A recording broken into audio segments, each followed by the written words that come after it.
Hello student, आज हम लोग सीखेंगे डिस्टेंस और डिस्प्लेसमेंट निकालना। इसमें बहुत सारा प्रॉब्लम्स होता रहता है आप लोग को कि डिस्टेंस और डिस्प्लेसमेंट कैसे निकालेंगे जब इस तरह का कुछ इक्वेशंस दिया रहता है। तो ठीक है, तो हम लोग देखेंगे कि यहाँ पे पोजीशन का इक्वेशन दिया हुआ है 8 - 60 + 90 square. Find the distance from t1 = 0 second to t2 = 2/3 second. इसके बीच में हम लोग को डिस्टेंस निकालना है। तो सॉल्यूशन देखते हैं इसका, है ना, कैसे निकालेंगे। तो पोजीशन का इक्वेशन दिया हुआ है, ये इक्वेशन है x = 8 - 60 + 90 स्क्वायर, ये दिया हुआ है। और इस दोनों के बीच डिस्टेंस निकालना है। मतलब पोजीशन अगर कुछ है, मान लो ये ऑरिजिन है और x में ये लिनियरली इंक्रीज कर रहा है, टाइम के साथ आगे बढ़ रहा है। तो जब 0 था तो वहां पे देख लेंगे कि वो कहां पर है। ये पार्टिकल जो भी है उस पार्टिकल का पोजीशन कहां पर है, ये देख लिए t1 सेकेंड में। और फिर देख लेंगे कि t2 सेकेंड में कहां पे था, t2 सेकेंड में कहां पर था। और फिर दोनों के बीच का जो डिस्टेंस है ना, यहां का पोजीशन माइनस यहां का पोजीशन, वही होना चाहिए डिस्टेंस। यही समझ में आती है हम लोग को। तो देखो, टाइम t1 रखते हैं, तो एट t1 = 0, x = 8 - 6 × 0 + 9 × 0 का स्क्वायर। ध्यान से देखना है इस चीज को। x = क्या हो गया, ये x1 हो जाएगा 8, ये तो 0 हो गया ना, 8 मीटर। अगर ये पूरा मीटर में है, ये सेकंड में, टाइम सेकंड में, x मीटर में, तो ये 8 मीटर हो गया। अब t2 का देखते हैं। एट t2 = 2/3 सेकेंड, यहां पे x = क्या हो जाएगा, 8 - 6 × 2/3 + 9 × 2/3 का स्क्वायर। ये हो गया x = 8 - 3 से 6 कैंसिल होगा तो 2 हो जाएगा ये, तो 4 + 9 × 4/9, 9 कैंसिल। समझ में आ रही बात। तो x = क्या हो रहा है, 8 - 4 + 4 = 8 मीटर। मतलब x1 = भी 8 है और x2 = भी 8 है। तो डिस्टेंस क्या हो गया, तो डिस्टेंस हम लोग कह रहे हैं कि दोनों के बीच का जो डिस्टेंस गैप होगा वही होगा डिस्टेंस। डिस्टेंस = x2 - x1, मतलब 8 - 8, तो डिस्टेंस क्या हो गया, 0, जो गलत है। तो कैसे निकालेंगे हम लोग डिस्टेंस इस तरह के क्वेश्चन में, ये बिल्कुल गलत है। समझ में आ रही है बात। तो ये जब क्वेश्चन ऐसा रहता है तो इस क्वेश्चन में हम लोग डायरेक्ट ऐसे नहीं बना सकते। चलिए, इस क्वेश्चन में रिटार्डेशन भी हो रहा है, कुछ चीजें सीखेंगे इस चीज पे तो समझ में आएगा। हम इसको मिटाते हैं, क्लियर करते हैं। इसको आप लिख लीजिए और बेसिकली समझना है यहां पे कि क्यों ऐसा हो रहा है ना। तो देखते हैं कि ऐसा हो क्यों रहा है। हम लोग का है क्या कि हम लोग बेसिकली ऐसे समझते हैं कि जब डिस्टेंस रेक्टिलिनियर मोशन में, क्योंकि ये सिर्फ x में वैरी कर रहा है, टाइम के साथ x में वैरी कर रहा है, तो रेक्टिलिनियर मोशन हो गया, लीनियर इक्वेशन का मोशन। तो वन डायमेंशन में क्या होता है कि हम लोग ये समझते हैं हमेशा a से b पर पहुंचे हैं, और जो अभी जस्ट निकाले 0 आया था, जो गलत था, वो डिस्प्लेसमेंट निकल गया था, डिस्टेंस नहीं। क्या, डिस्प्लेसमेंट। समझ में आ रही बात। तो ये डिस्प्लेसमेंट हम लोग को नहीं निकालना है ना, डिस्टेंस निकालना है। और डिस्प्लेसमेंट भी क्यों निकला था ये भी समझ लेते हैं। अब ये यहां से चलना शुरू हुआ, कोई पार्टिकल यहां पे पहुंचा, तो ऐसे जगह पे क्या होता है, डिस्टेंस और डिस्प्लेसमेंट इक्वल होता है। डिस्टेंस और डिस्प्लेसमेंट बराबर हो गया रेक्टिलिनियर मोशन में। लेकिन हमेशा नहीं। कब नहीं, ऐसा भी तो हो सकता है कि ये चलना शुरू हुआ और रिटार्ड होते होते यहां पे रुक गया और फिर से रिटर्न आ गया यहां तक। ये पॉइंट ए था, ये बी था, और फिर से रिटर्न आया कहां पे, सी पर।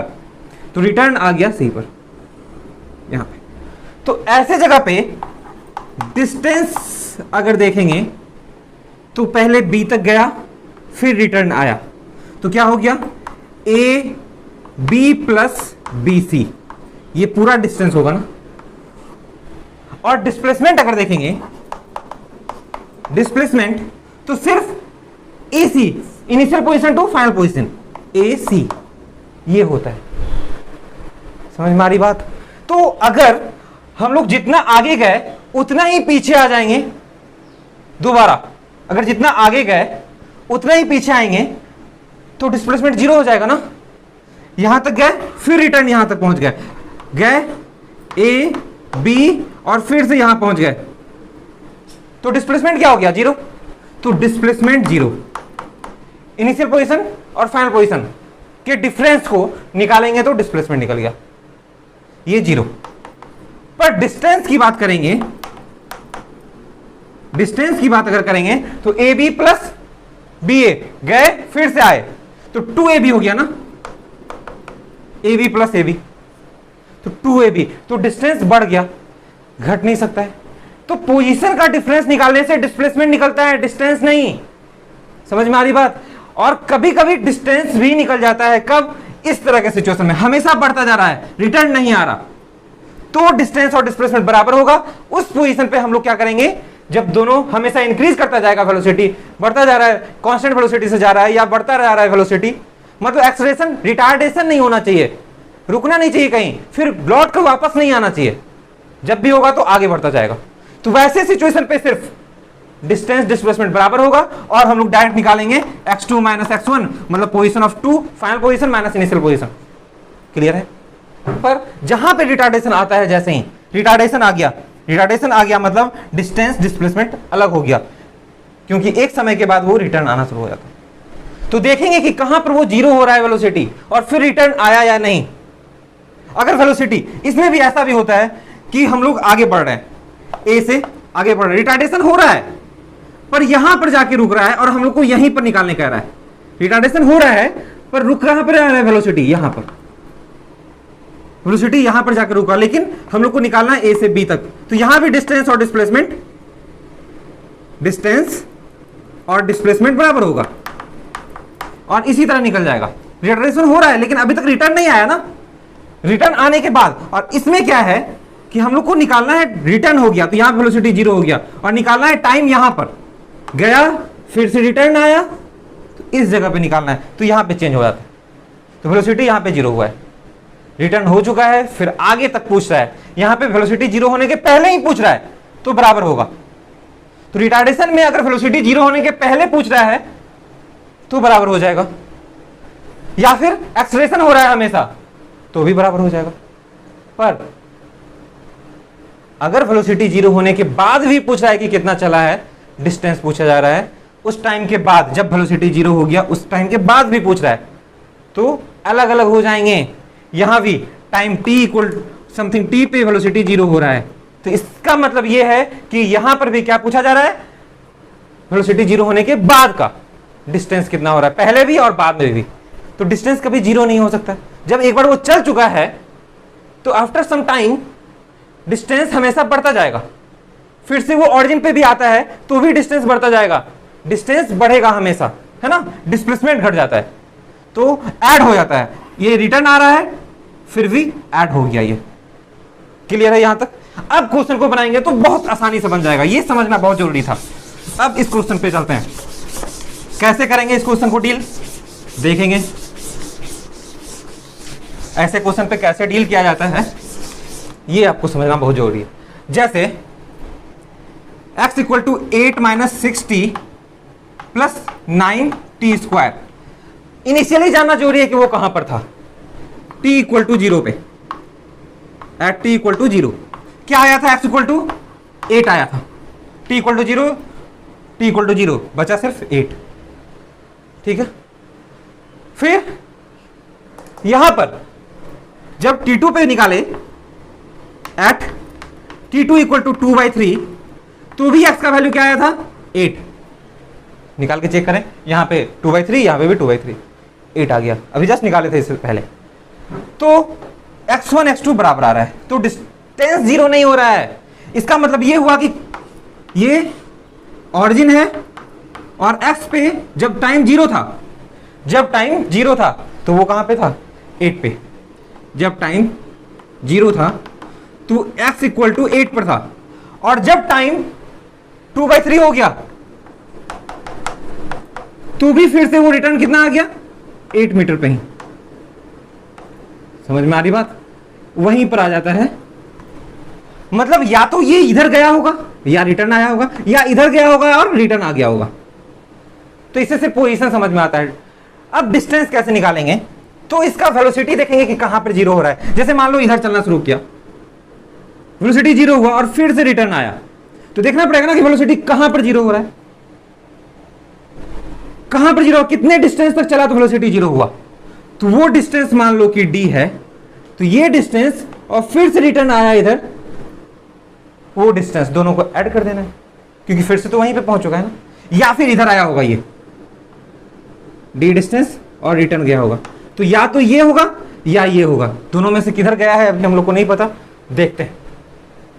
तो कैसे करेंगे डील, वेलोसिटी जीरो करना पड़ेगा। तो वेलोसिटी निकालने के लिए dx/dt डिफरेंशिएट कर देते हैं इसको।